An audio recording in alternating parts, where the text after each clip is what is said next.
child. Hey, look up. All right. Well, good morning, everyone, and welcome to our third and final of the school year, School Counselor Convening.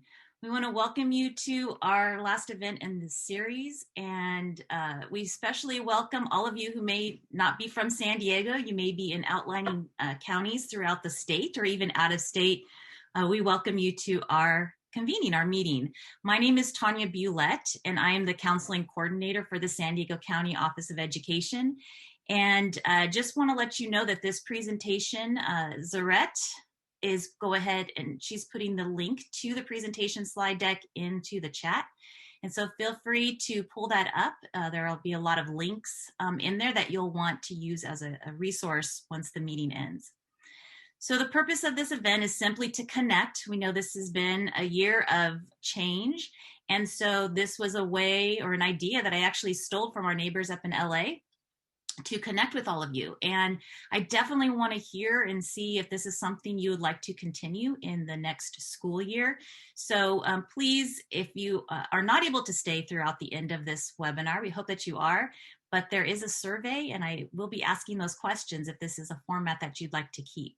So again, thank you for being here today. We know you are all very busy, especially many of you who have reopened schools. You're back on campus, so this is a very busy time. I do want to go ahead and move forward here.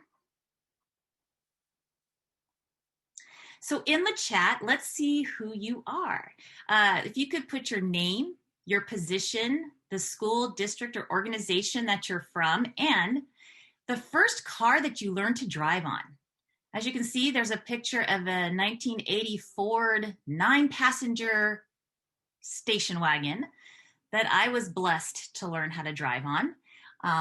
It was a car that, as I say, by the time it got to me, I have two older brothers, the paneling was stripped on the sides. It had lots of wear and tear. I don't even know if it had seatbelts in the back. But it was the first car that I learned to drive on, which was kind of scary for it being such a big thing. So, and don't forget to put or click before your response, panelists and attendees, so that all of our attendees can see your response. So what are we seeing in there, Zarette? What's in the chat? What kind of cars do we have? We have hatchbacks, Volkswagen, minivans, Datsuns, deluxe Chevy Impalas, BMWs, lots of minivans, couple Toyotas, Honda Accords, a Monte Carlo 1970s. They're coming in. Buick Regal, an Aerostar, a Ford Mustang. Wow. All right, so keep those coming in. It's always fun to hear. I know that my driver's license I put on hold until my parents got another car, just because even when you got up to a hill, you couldn't see past the top of the hood there. It was so long. That was a scary car to drive. So thank you for all of that and welcome again. So you just heard Zarette, and I just want to give a shout out to her. It is Administrative Professionals Day, and this position here at the county would not be possible without Zarette.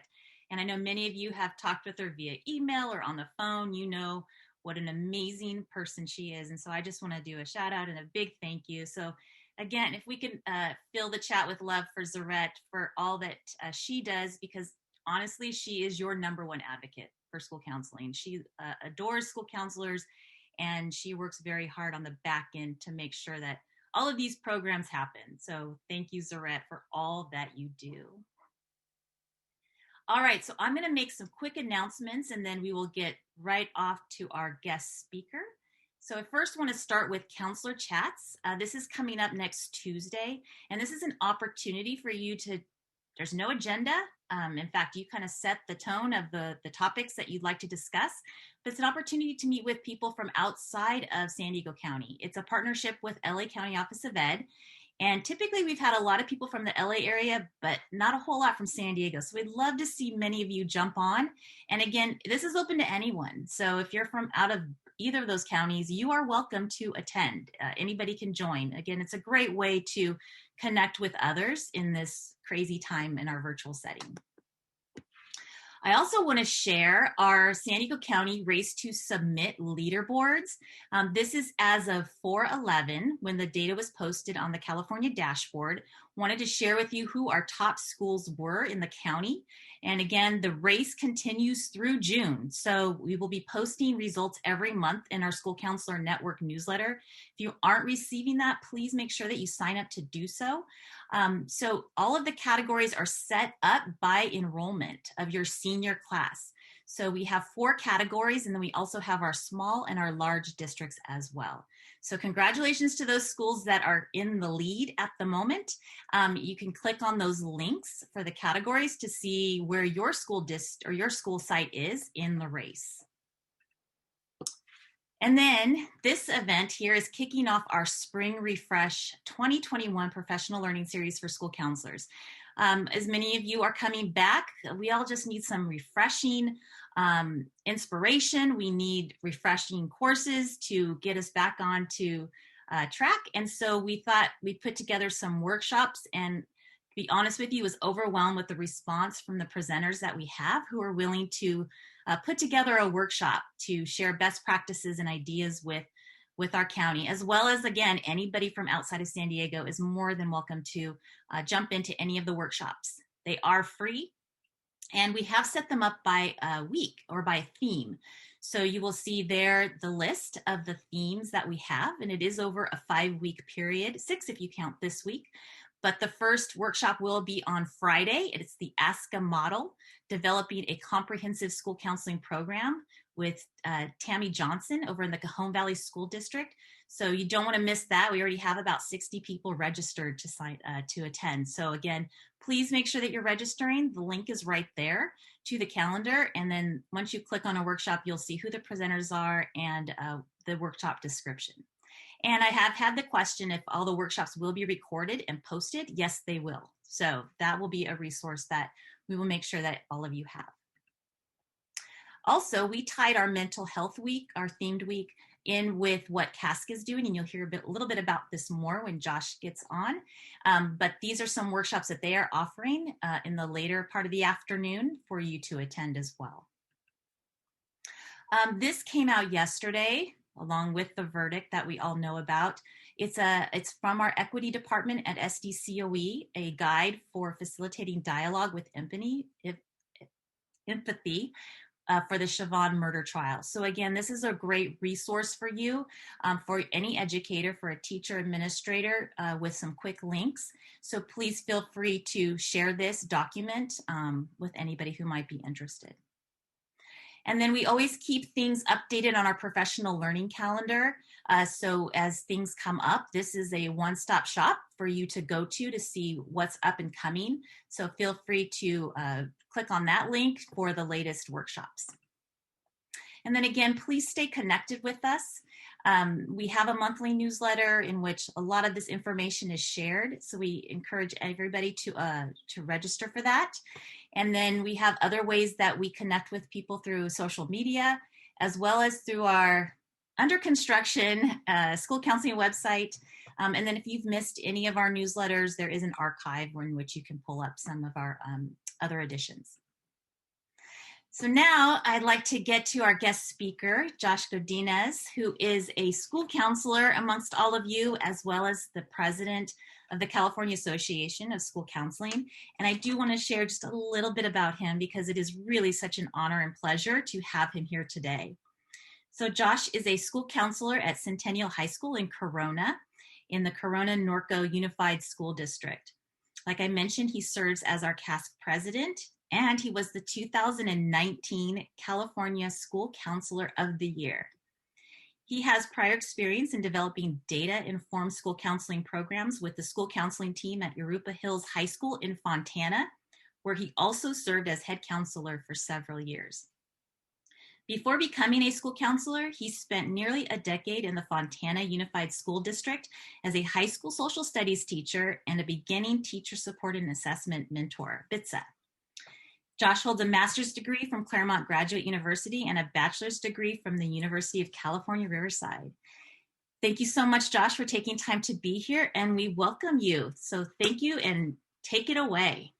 Thank you, Tanya, and thank you, San Diego, for having me. Fun fact, my mom was actually born in San Diego, and I've got a lot of family down there, so definitely a vested interest in San Diego County. So let's go ahead and get started and talk a little bit about where we were a little over a year ago. As many of you know, CASC is the California Association of School Counselors, and it's a nonprofit organization for counselors by school counselors. And our primary focus is advocacy, networking, and professional development. And a little over a year ago, we would run around and we would talk about this with members, we would talk about this with legislators, but little did we know where we would be a little over a year later. So let's take a look at what our messaging looked like about a year and a half ago. Next slide.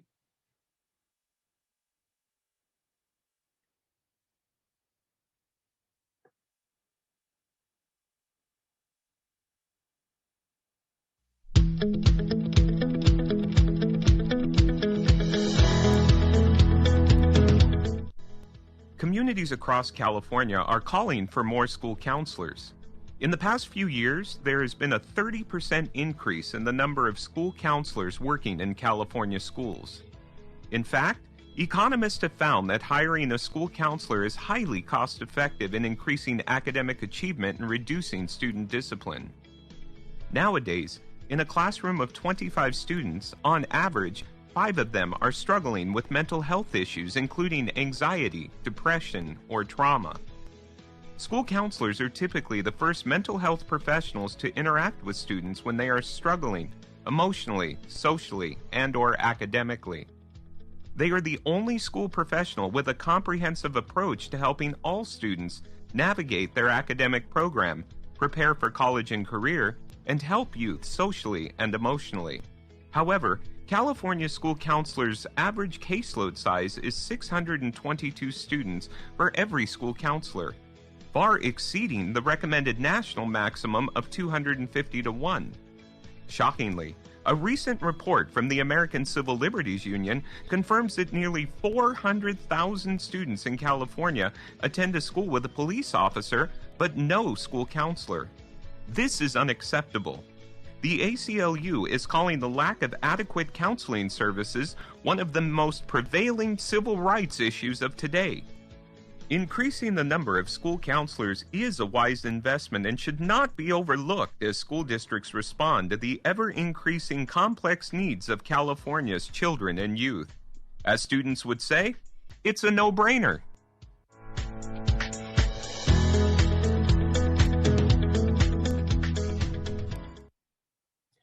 So this was our messaging a little bit over a year ago, and little did we know what the year had in store for us. The wonderful work that all of you have done out there to embrace the evolutionary role of the school counselor, using data-informed practices to build programs, and then showcasing the results of all of your amazing work, allowed us to come to the forefront as the world turned upside down with the coronavirus. Because what we found is that as CASC, the educational system of California turned to school counselors to deal with the trauma of school shutting down, students feeling isolated at home. And within 3 weeks, led by San Diego's own Lesia Wedlars, we were able to, next slide, as CASC, develop an immediate response. And we knew that we could not run that response through our primary website because it had to be laser focused on what our educational colleagues and communities needed in order to address this pandemic that we had never seen before.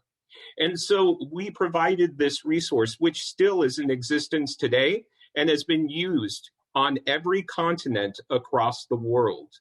And this website continues to be updated because, as we know, with the next slide, we weren't done.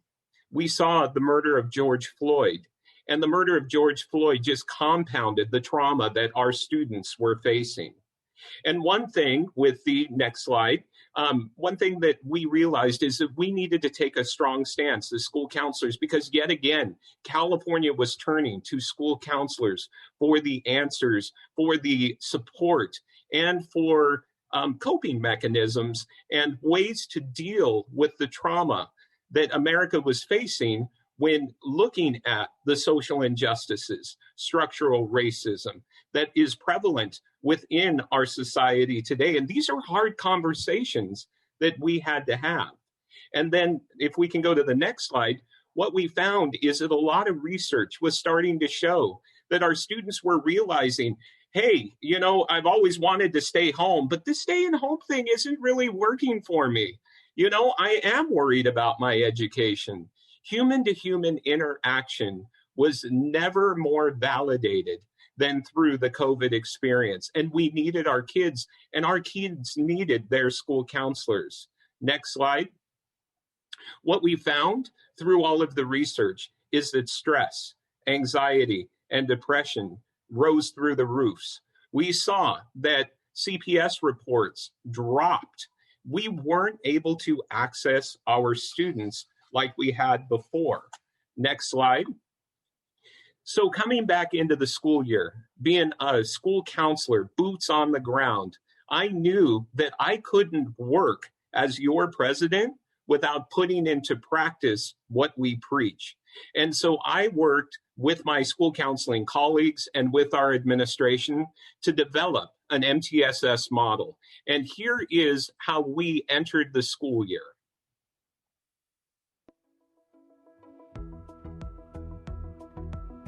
As the pandemic has come about since March 13th, we've noticed that more and more reports from parents and students about needing some social emotional help, as well as dealing with depression and anxiety. We've noticed that just from the outcry from parents, as well as evaluating social media and the things that our students are posting, and definitely raised our concern about what do our students really need. We're so fortunate at Centennial to have an incredible counseling team where all they want to do is help and all they want to do is support students. So one thing we noticed with the kids coming back was the high levels of stress and anxiety, and it makes sense, right? They were coming back not only from dealing with the social traumas of COVID-19 and the racial disparities and the conversations that we've been having as a nation, but they're coming back to a system that they didn't understand because we are used to welcoming students into the school face-to-face every single year. So the stress levels and the anxiety that our students and our families were facing was not only real, but immediate and intense. And we as the school counselors felt it, and we know that the administrators did as well, as we received the flood of emails, from concerned parents and from concerned kids. And so what we did was we put together a plan to address the students as a whole. And so we partnered with the social studies teachers and PE teachers in order to deliver curriculum. And it was a 4-lesson series that started with the COVID-19 experience and took us all the way through racial injustice and disparities that our community has been facing. In addition to that, we created a needs assessment, and that needs assessment went out through our English classes where over 2,000 kids took it. And what that did was that provided us the ability to create a series of small group lessons for students who needed additional coping mechanisms with stress and anxiety. When looking at the student needs assessment, we really looked at what students were asking for, and that's why we wanted to hear from them. Looking at the results, it showed that than half of our students were stressed out. And in addition to that, when we looked at the reasons that they were stressed out, a lot of it was wanting a space to talk, wanting those coping skills. And also a lot of it was not understanding what's going to happen next, what's going to happen with their future. The beauty of the lessons that we were able to produce was that it gave students the outlets with their teachers to sit and talk about those experiences, and teachers to be able to receive that and then provide the positive coping skills that we partnered with to make sure that got out there. And what we did see ultimately in the end, reduced stress levels, reduced anxiety. The one place that students can come to learn objectively and to be open and honest and walk out feeling safe and secure should be their school. We're going to get through this together. We are a family here at Centennial, and we're not going to give up on them just because they're not sitting in front of us. We are going to do everything we can to help make sure that they have a successful year. Our whole mission right now is to meet the needs of our students where they're at right now. Mental health is something that I've always struggled with, especially dealing with school. So I really liked that, we were taking steps to kind of learn about it more. So it kind of added an extra feeling of support. In the group, we learned about different things that we could use to calm ourselves down if we can feel an anxiety attack or a panic attack. Still, my counselor got me to where I needed to be able to grow.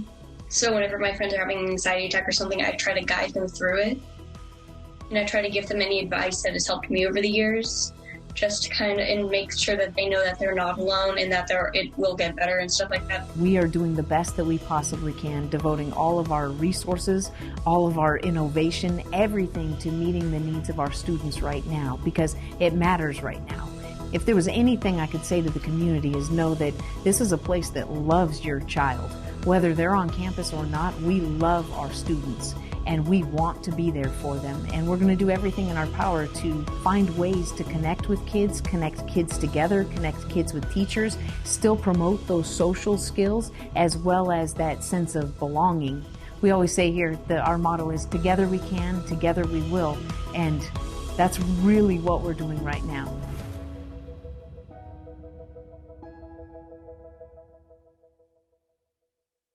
So working through this experience, and I offer that to you because really where that came from was our administration came to us, and the beauty of the evolution of our profession is we have really embraced being content experts with academic, with the post-secondary planning, but truly social emotional learning, and said, what can we develop as a school in order to address the needs of all of our students, in order to provide students who need a little bit more, a structure to deal with a little bit more.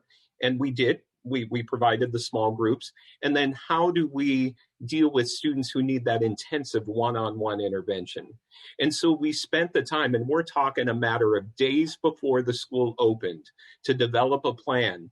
And then we went into our staff. And as the school counselors, we really embraced making sure that they understood warning signs to look for, because the conversation then evolved. And we thought, you know what? We need to take it one step further, because it's not just about social emotional learning. We're seeing the trauma of mental health being affected by both COVID and by both social injustice. And so we need to be prepared. We need to prepare our staff. We need to prepare our students when we get back. And we did. We spent the first few weeks making sure that we started with Maslowing before we bloomed. And so then what we did is we worked with our district, because we have a really strong district school counseling cohort, over 80 of us in Corona Norco serving 55,000 students, to realize that it wasn't just Centennial that needed this. All of Corona Norco did. And we share the vision of providing the Ask a National model district-wide. So what we immediately did was partner with our administrators, and we collaborated for what our teachers needed. If we can go to the next slide. Unfortunately, I can't share what's on the next slide with you, because it's on an internal server. But what we did was we realized that at some point we were going to come back. We needed to provide our students with resources and distance learning, but when we come back, we're going to need to provide social emotional learning in the classroom as well. So we put together a series of lessons and activities for our teachers to access K-12, so that when they got back in the classroom, they were able to use those as warm-ups to really meet human to human and help students process the experience. Next slide. So I ask you, take a moment now, and we'll leave it for about a minute. And Zarette, if you can help me just kind of peruse these. What have you done to address both the social emotional learning and mental health of your students this school year? Go ahead and type some ideas in the chat for our colleagues.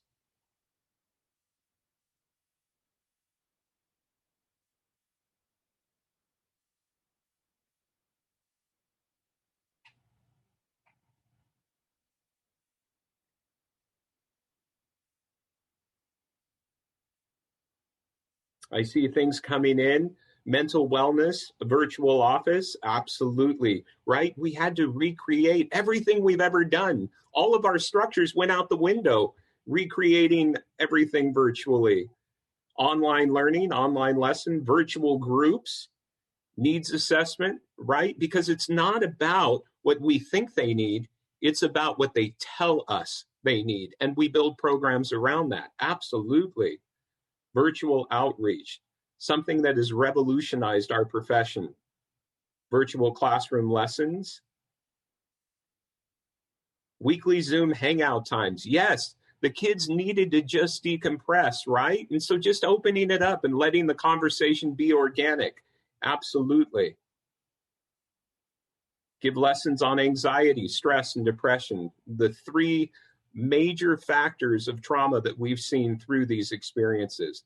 The calming room, absolutely, creating calming rooms for your students. So we have all spent a wonderful amount of time reinventing the delivery systems for the school counseling programs.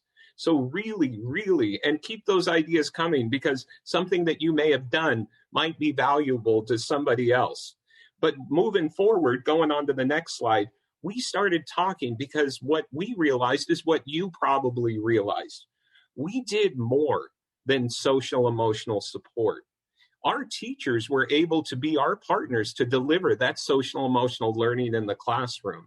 And as we got to thinking about it, what sets school counselors apart from everybody else on a school campus? One, we're the one person that offers academic, college, career, and social emotional support. But really what we've realized through the last year is that we are the mental health specialists on campus. And we need to embrace that. And one thing that we've talked about is all of the training that we went through our programs, and all of the professional development that we continue to go through has prepared us for this moment like no other. And when people say mental health, wait, but we're not therapists, we're not clinicians. And you're right, we aren't. So the best analogy that I can give you to help you understand it is if you were to go into the drugstore and you were to walk down aisle 3, you got a cut, right? You pick up that Neosporin. You use that Neosporin on that cut, and within 1 to 3 days, that cut is hopefully gone for you. But let's say that it's not gone. Let's say 3 days later, that cut becomes infected.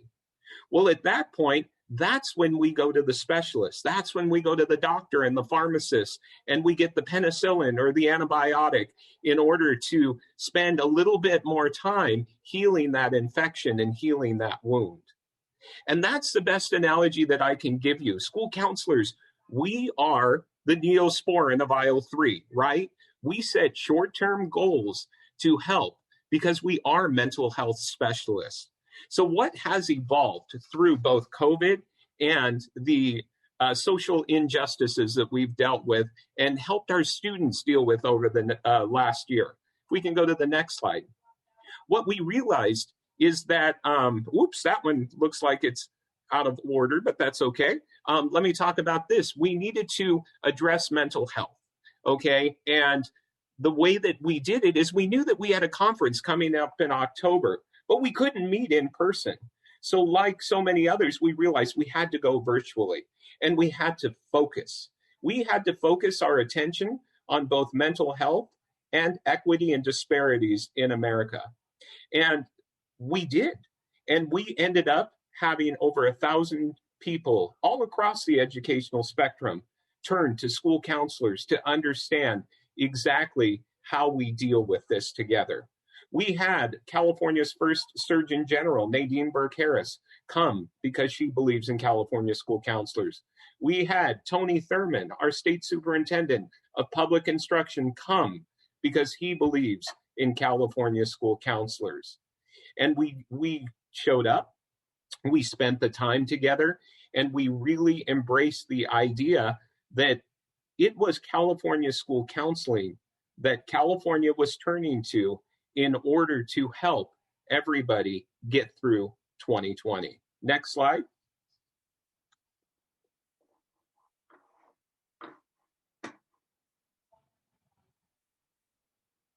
So one of the most exciting developments of 2020 is that we realized, and we've always been partners with our brother and sister colleagues within the PPS, right? The California School Association of School Psychologists, California Association of School Social Workers. But what we realized was how much more we could get done if we collectively united our efforts, defined what it is that we do as a unit for California students, and then approached the legislators as one. Because one thing that we knew coming into this legislative season, and it's going on now, is that California is concerned with addressing the mental health issues of students. Now, with that said, because there's, in many respects, sometimes a lack of education, when you think mental health, you automatically think clinician. You automatically think therapist. You don't automatically think California's school-based mental health professionals who are already on a school campus, which is all of us.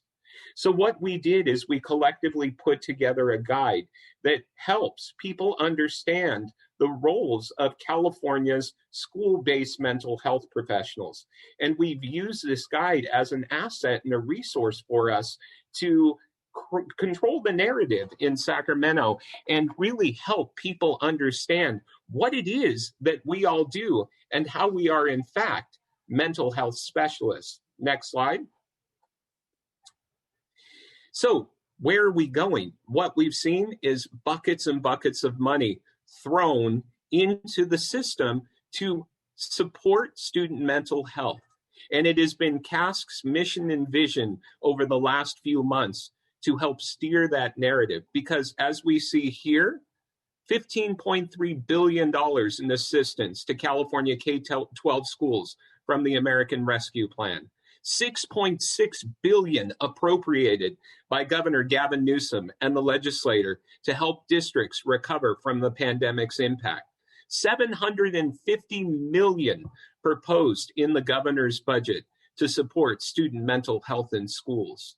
And that money's got to go somewhere. That money's got to go to someone. And so who that someone is what we are really advocating for. Next slide. And that's where we are going through an evolution and a reckoning within ourselves as a profession, because we have to decide, are we educators who teach social emotional learning, or are we school-based mental health professionals where social emotional learning is one of the services that we offer? Because if we don't write our story, someone else will. And someone else often does, because everybody has an agenda, as we know. But what sets us apart from many of the other professions? Well, the reason that we want to steer the conversation in the direction of school counseling and away from others is because we know the realities of the job market. There are 13,000 school counseling credential holders out there in California right now, who are looking for work. By 2028, the Health Force Center at UCSF predicts that California will have 50% fewer psychiatrists than will be needed. And they predict that California will have 28% fewer psychologists, LMFTs, LPCCs, and LCSWs combined than we need.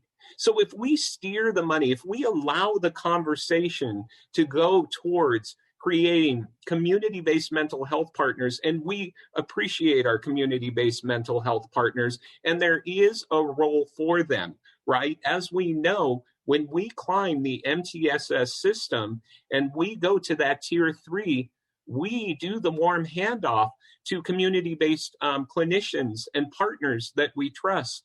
We help our families connect to their community-based insurance providers to help them find whatever it is that they need so that they can go connect to the antibiotics and the penicillin, back to our analogy, if you will. But what we know is that if the system throws the money into our community-based partners, we can't guarantee that they have the boots on the ground to service our students.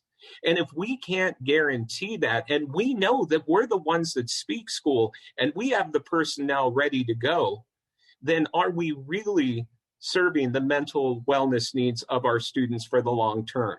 Because our message is we need more of us in the schools. One, we speak school. We know how to work with our students and families. We have the trust of our students and families. We have the trust of our colleagues and our administrators. Somebody coming in from the outside wouldn't be afforded that right off the ground. And we're sustainable. If we can put more boots on the ground and we can show the impact of California school counselors by continuing to identify the needs, developing programs, collecting results, and sharing those results far and wide, because that's one thing that we tend not to do sometimes. We aren't very good at self-promoting because we have a passion for what we do. But we also have to write that story, because that goes back to that messaging. If we don't share our story, somebody else is going to write it for us. And they're going to put their spin on it to do whatever they need to do in order to tell the story that they're looking to tell. But we have a great story to tell, because the impact of California school counselors is enormous on the lives and education of California students. Next slide. So, along with our partners, the California Association of School Social Workers and the California Association of School Psychologists, we continually meet. We even met yesterday to go through legislation so that we can coordinate what it is that we need to do in order to address language that's coming out in bills to make sure that school-based mental health providers are represented and we are included. And what we did, and this was an unprecedented effort, is we put together a joint statement that addresses the development of wellness centers, which is one of the answers of the legislator. And one of their other answers is, are we going to build infrastructure through a managed care system? And one thing that we point out is we understand, yes, this is going to be a dedicated client base. We get it for, our community-based partners to come in. But let's really look at what we're doing. And it goes back to, one, is this sustainable? Two, by using a medical model, how many students are we really going to serve? Because our community-based clinician partners are used to 30 minutes or 60-minute sessions. And so really, what is that reach going to look like? And one thing we know is that our students that hit that tier 3 level, how many of them are there really? Because what I know is that in tier 1 and tier 2, where we live, and we live in that tier 3 too, but we are tier 1 and tier 2 is our jam, right? That's what we do. We hit 95% of our students. We take care of their needs within that tier 1 and tier 2. And when we hit that tier 3, we are still involved. But really 1 to 5% of our students might need that warm handoff.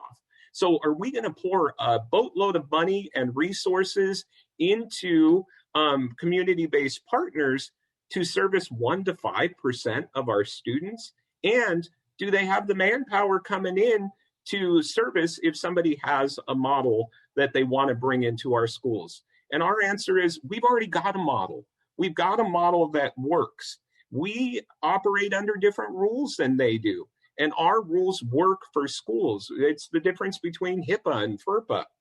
And so all of these things are things that we continue to advocate for and show up to meetings for and say, great, we understand that, you want to bring in solutions, but we are here. We are the solution. So put more of us on the ground, because that's what California students need, is California school counselors.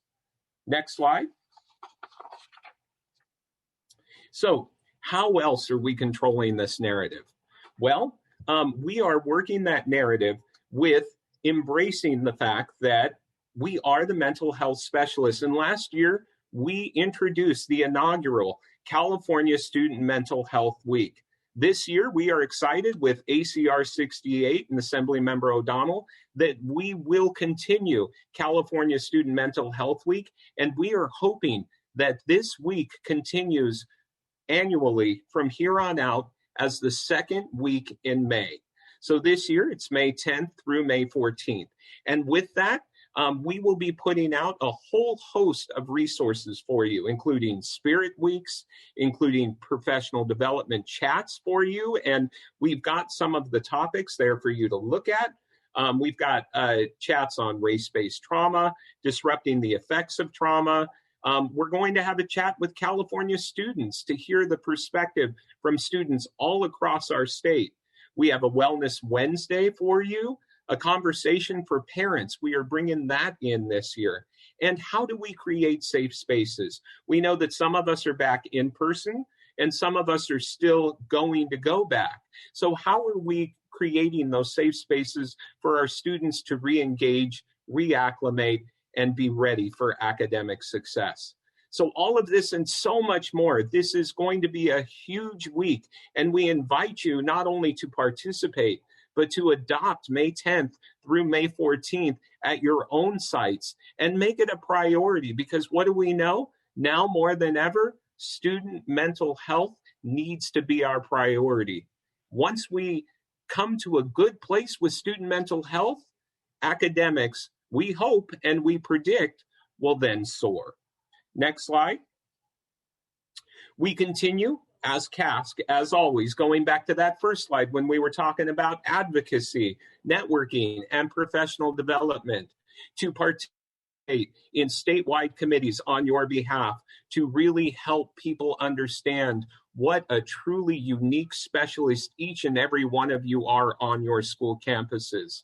We continue to encourage you to advocate and tell those stories and continue to grow. We have so many wonderful professional development opportunities. And remember, with CASC, that is one of our focuses, is to continually evolve the school counseling profession so that we continue to meet the needs of California students. This is yet another piece that I called Lesia. Again, if you know Lesia, Lesia is amazing. And I said, Lesia, we are going up in committee to talk to a bunch of the legislative staffers about what it is we do. And I need a quick one-pager because the school psychs are putting one together, the school socials are, social workers are putting one together. But we need to showcase how amazing school counselors are. And what did Lesia say? No problem. And I had this in my inbox within a matter of days. And I took this to Sacramento, and really, we stood out, because this is yet another artifact that shows all of the incredible work that you guys are doing out there and that we're doing as school counselors across the state. So how has our messaging changed? Next slide. Before we play this video, let me tell you a little bit. We have, over the last year, because California has turned to school counselors, found ourselves on more committees in Sacramento as members than ever before. We sit in meetings, and if you've never met our executive director, Loretta Whitson, Dr. Whitson is a powerhouse. And as we are sitting in meetings, you have the deputy superintendents of public instruction turning to her and saying, Dr. Whitson, what do you think about that? Dr. Whitson, what do you think about this? And she not only represents us well, but she's forging the way for pupil personnel services throughout the state of California. So we knew that our messaging had to change. And one of the committees that I am fortunate enough to sit on with her is the Mental Health Coalition. And the Mental Health Coalition is putting together a new Office of Integrated Care and Student Support Services. And this is going to be a first for the Department of Education, because it's going to be an office for us, all of the school-based mental health providers, and it's going to be a dedicated space on the website where we can showcase who we are as a profession and talk about what it is that we do for parents and students, so that if parents and students are wondering exactly how their school counselor can help, they can go to this website. And this is the very first video that will be on there that represents us. We can go ahead and play that video now. We have to do better by our students. They want more. They want to be better. And so as a school counselor, I have an opportunity every single day to engage with our students and to truly connect with them as a human being and ask them, what do you need? And how can I help you get to your goal? I really just started having panic attacks every single day, and I was terrified of getting sick. I would struggle from time to time. Like I could study a lot, and when I went to take a test, I'd blow it almost every time. This has been by far my most challenging year. I've started going towards the counseling department in my own ways, just sort of professionally and personally. You know, my daughter has challenges academically, and because of her mutism, she doesn't speak to the teacher or other kids, and it's very, very scary for her. 8th grade in middle school, my cousin got shot on my street and unfortunately passed away. He told us that my aunt and my cousin made it out, but the rest of my family didn't. School counselors do so much more than school counseling.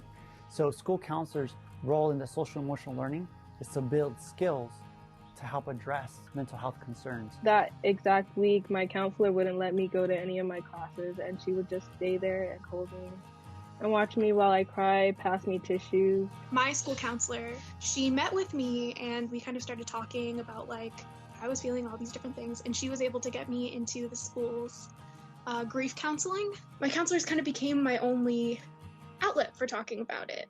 But because she has worked with her counselor one-on-one, she's built that relationship, and she's built that trust, and she can speak to her comfortably.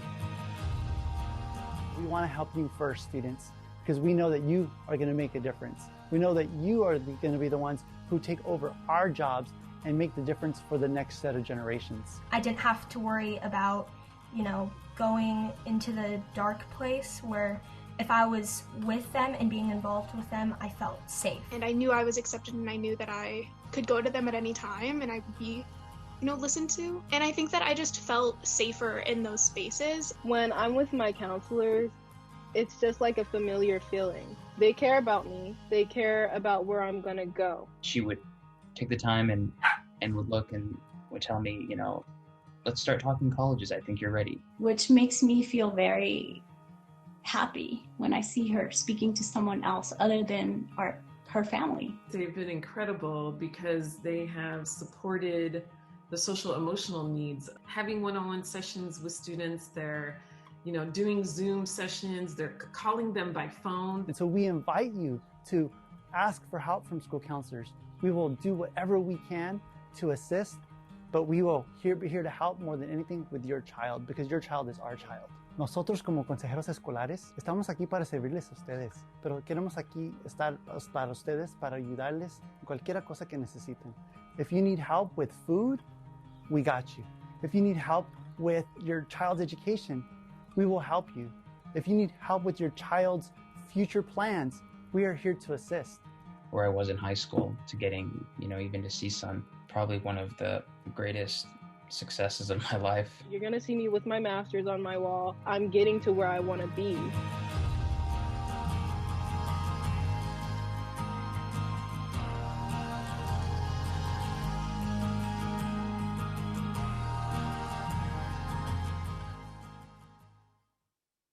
And that, friends, is the power of California school counseling. And you saw that last tagline there, finding pathways and healing hearts. That is the theme of our 2021 California Association of School Counseling Conference that will be coming up in October.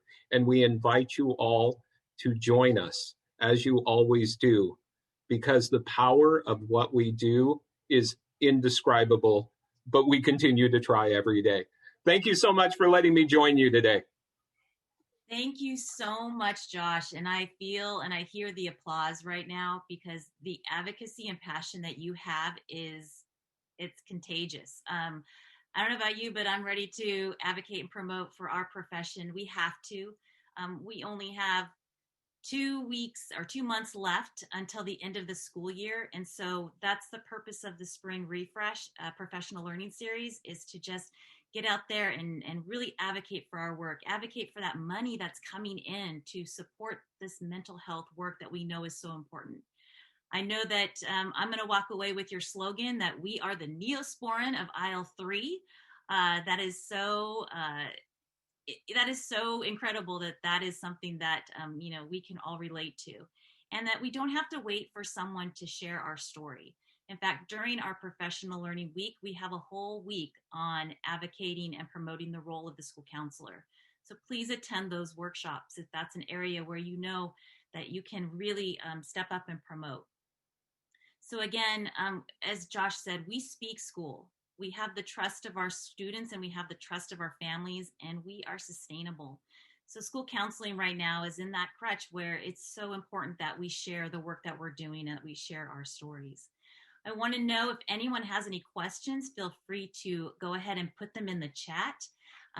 Also, we do have a survey that you can either click on the link if you have the slide deck up, or you can just point your camera's phone at that QR code and it'll come up on your phone. Please complete our survey. It's very short and painless, and it'll just help us to know if you'd like to continue these convenings into the next year. I want to, on behalf, and I don't think I see any questions. Thanks, Tanya. We don't have any questions. We do have amazing kudos to Josh, where they're saying amen to Josh. We are the experts. Another comment was, this is really important work. Thank you for all you do. Another one was addressed to the whole community as counselors. What an incredible time to be a counselor. You are so inspiring. And as a parent, I echo that comment. And then lastly, we have a great job, Josh. Thanks for the shout out from Lesia. Thank you, Ms. Tanya, for your leadership and advocacy. Lastly, a big thank you to school counselors for your dedication to meet the needs of our students. You make my job advocating with California Decision easier. So thank you, Josh. You're very inspirational. Thank you, Lesia. Sorry, Lesia Zaret. Had Lesia on the mind there. So yes, thank you, Josh, because like I wrote in the intro, you are a fierce advocate, and we are so lucky to have you at the helm to lead us through this work, to understand and how legislation works. And to Loretta Whitson, oh my goodness, what an amazing person to also have in our corner for many, many years, and the work that she's done in California on behalf of our profession. So thank you all again for attending. Please complete the survey, and please sign up for our Spring Refresh series for some of the workshops that are coming up, including one that starts on Friday. So thank you again for joining us, and have a wonderful day.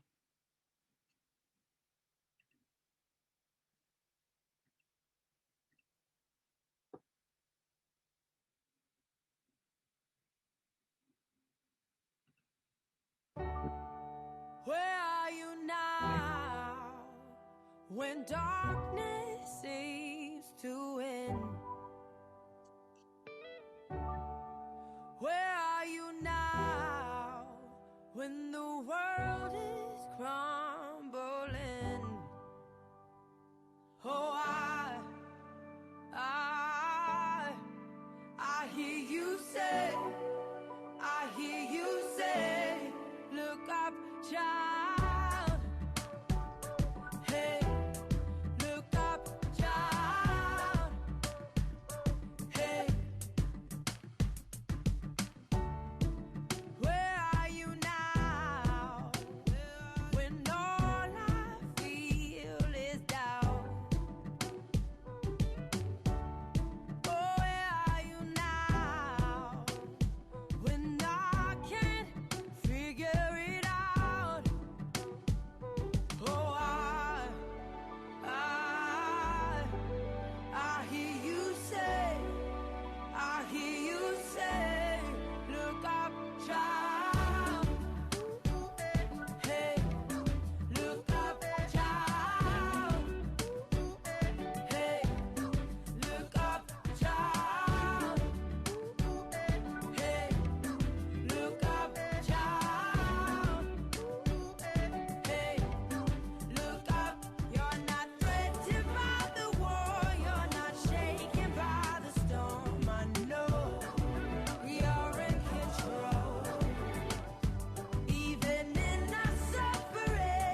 child.